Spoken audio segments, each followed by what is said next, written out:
না চাইতেও আবির্ভাব ঘটে এমন এক অনুভূতি। কেউ এটাকে প্রেশানি বলে, কেউ বলে দুশ্চিন্তা। বর্তমান জামানার বেশিরভাগ মানুষ এই রোগে আক্রান্ত।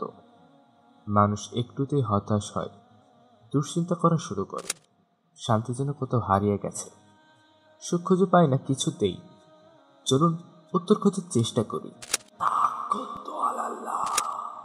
মানুষের দুশ্চিন্তাগ্রস্ত হওয়ার প্রথম কারণটাই হচ্ছে আল্লাহ তাআলার উপর তাওয়াক্কুলের অভাব।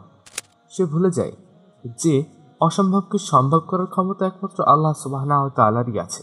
আল্লাহ সুবহানাহু ওয়া তাআলা চাইলেই মানুষের সাধ্যের বাহিরের আকাঙ্ক্ষাও পূরণ করতে পারেন। নিশ্চয়ই আল্লাহ সব কিছুর উপর ক্ষমতাবান, কিন্তু আমরা এটাকে পরিপূর্ণ আস্থার সাথে বিশ্বাস করি না। তাই তো আমাদের এত পেরেশানি, এত গ্লানি।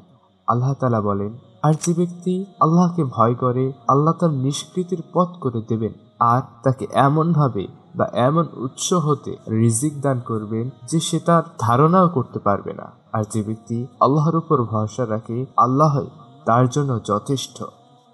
এখানে আল্লাহ সুবহানাহু ওয়া তাআলা স্পষ্ট বলেছেন যে তার উপর ভরসা করে তার জন্য স্বয়ং আল্লাহই যথেষ্ট। ভাবা যায় কোনো ব্যক্তির উপর যদি আল্লাহ সুবহানাহু ওয়া তাআলা যথেষ্ট হয়ে যান, তার কি কোনো কিছুতে প্রেশান হওয়ার কথা?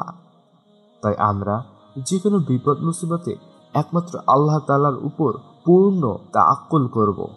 ইনশাআল্লাহ আল্লাহ সুবহানাহু ওয়া তাআলা আমাদের সকল বিপদাপদ দূর করে দেবেন, আমাদের অন্তরাত্মাকে শান্ত করে দেবেন।